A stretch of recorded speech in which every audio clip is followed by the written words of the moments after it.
So today we're going to be talking about dualities in astrology, more specifically masculine and feminine signs.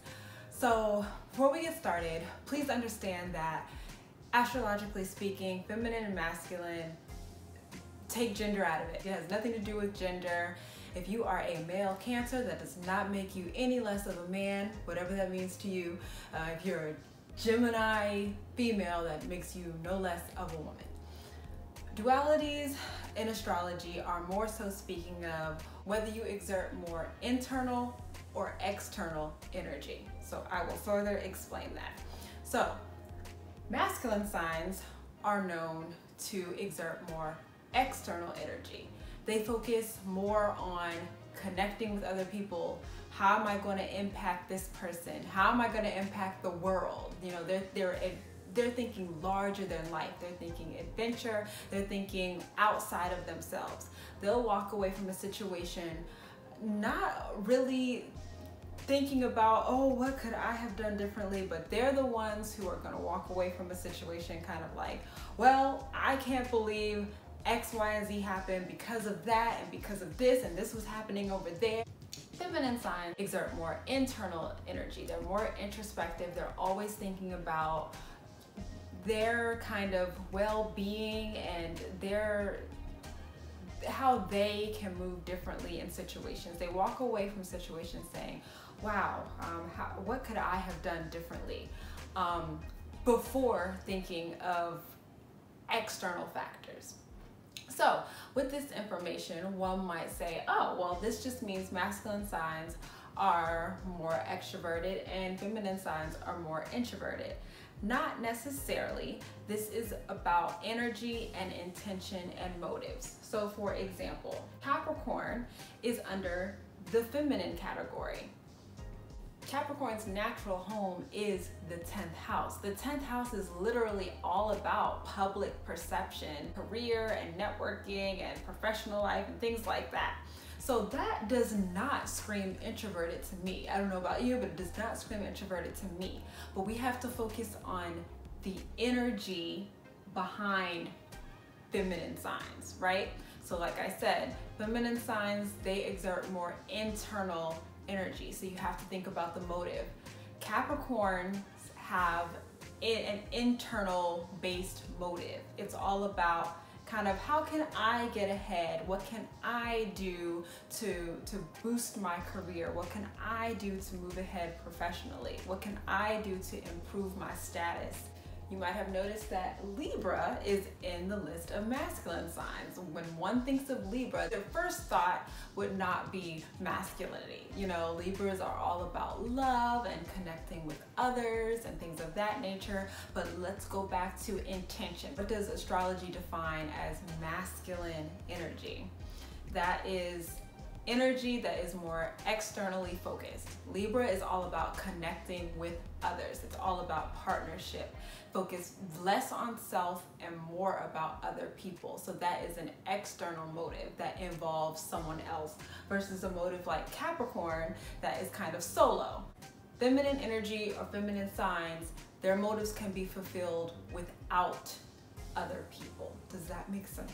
Knowing whether a sign is masculine or feminine and having an understanding of what masculine and feminine energy is in astrology also plays a role in chart interpretation.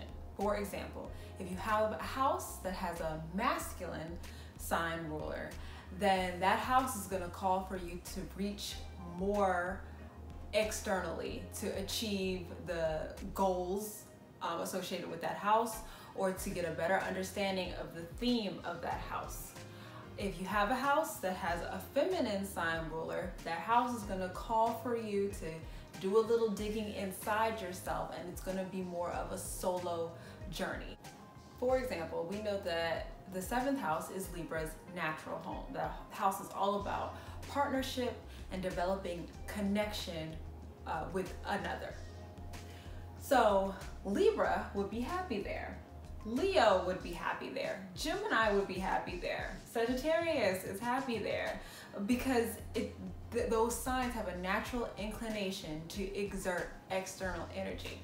However, if your 7th house has a feminine sign ruler, partnership may not come as easily to you, or it might not flow into your life as easily as you may want it to. Might be a blockage in that partnership department because these signs all have internal motives.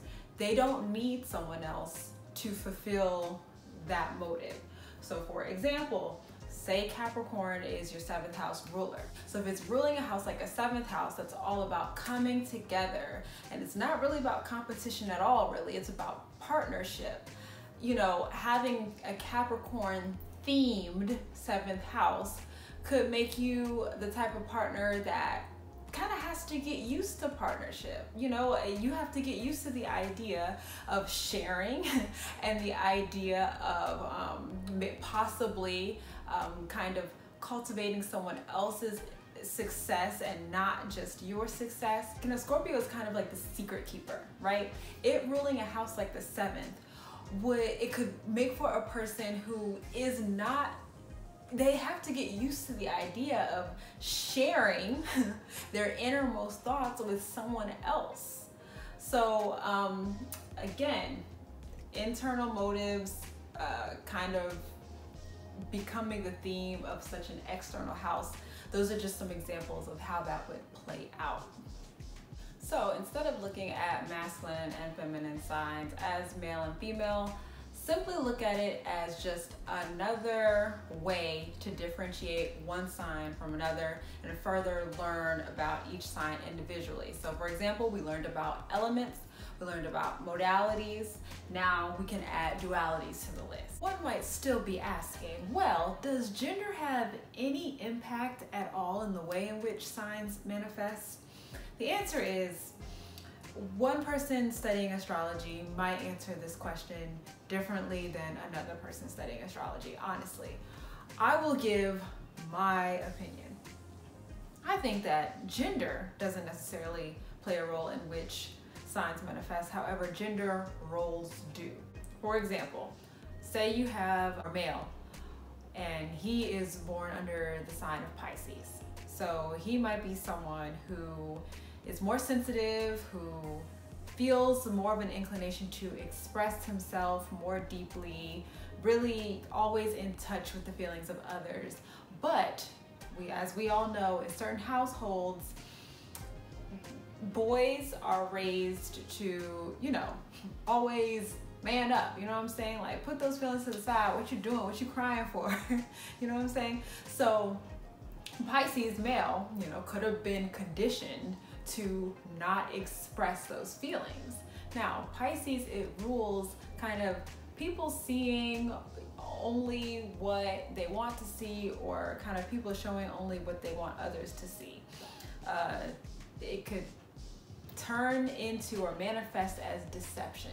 So Pisces men, you know, if they're growing up in an environment that kind of taught them, hey, don't be expressive, they could grow up being more deceptive, of covering more things up because they are afraid to express themselves or to say how they really feel about things.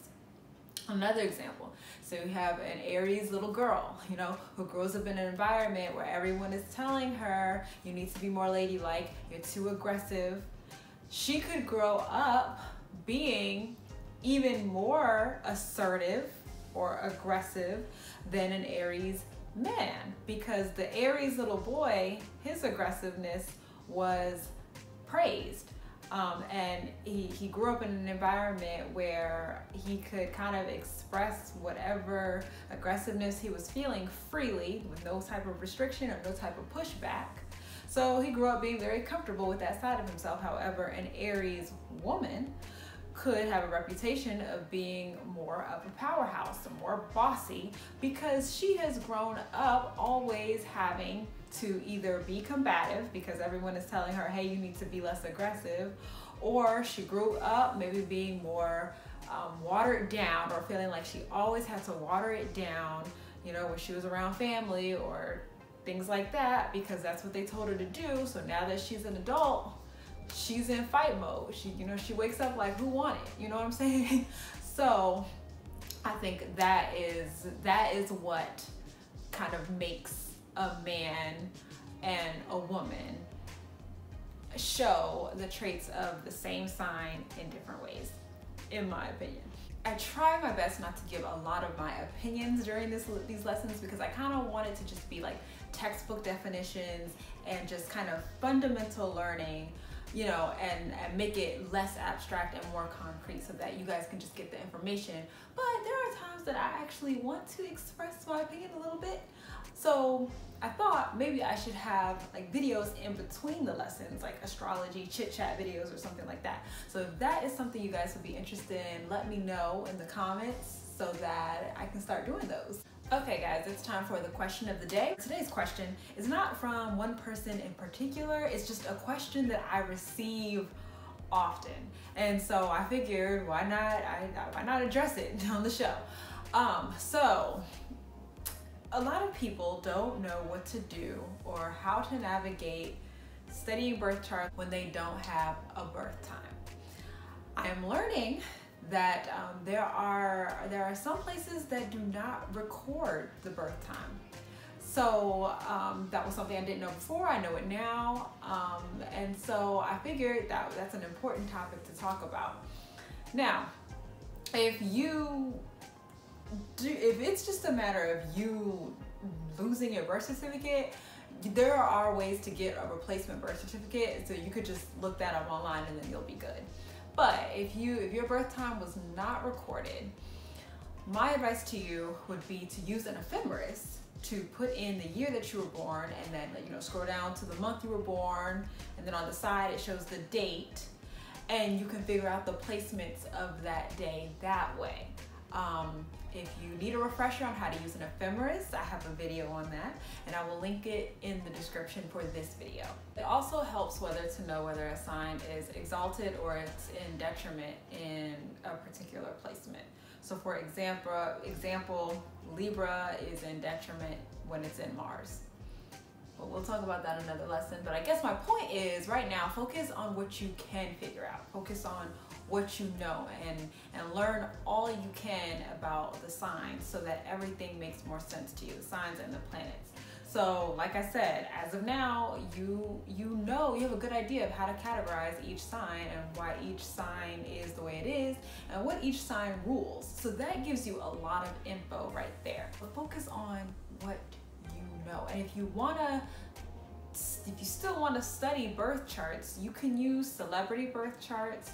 You can use the birth charts of your friends, things like that, in order to study patterns and things like that. So I really, really hope that helps. Hope you enjoyed today's lesson. I'm the 8th House Siren. If you liked this video, go ahead and subscribe to my YouTube channel. And that's it for today. All right, I'll see you next time. Bye.